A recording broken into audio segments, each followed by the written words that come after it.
Alrighty, let's take a look at this question. So we have Lisa has 9 animal figurines that she would like to arrange on a shelf. Some figures are identical.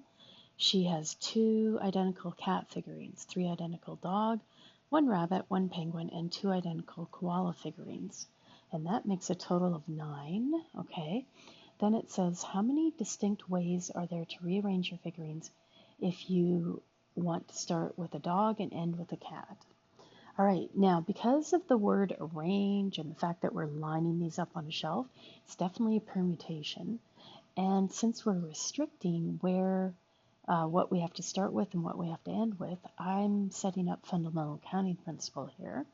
And we're going to start with the ends because we have to start with a dog, end with a cat. So we're going to start filling in the number of choices for those positions first. So to start with a dog, there's 3 identical dog figurines, so there'd be 3 choices. And then let's go to the end where the cat is. For it to be a cat, there's 2 figurines that are cats, so 2 choices there. And that really takes care of the restrictions. So after that, we go back to the next unrestricted spot and ask ourselves, how many choices do we have? How many figurines are left to choose from? We've used up 1 dog, 1 cat, which leaves, of the 9 total, 7 left. And now we've used up 3 of the figurines, so then there's 6 left. 5, 4, 3, 2, and 1.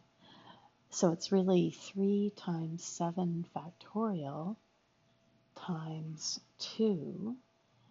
And the one thing we must not forget to do is the fact that there was identical figurines, so 3 identical dog figurines. So I'm going to write a 3 factorial in the denominator to reduce the number of permutations we would have based on the fact that if I rearrange 2 dog figurines and they're in the same position, it would look exactly the same. All right, and we also have 2 cats, so divide by 2 factorial, and 2 koalas, so divide by another 2 factorial. And there we go. So if we throw that in the calculator, we will get 1,260 different ways we could arrange those figurines on the shelf. Alrighty, I hope that helped.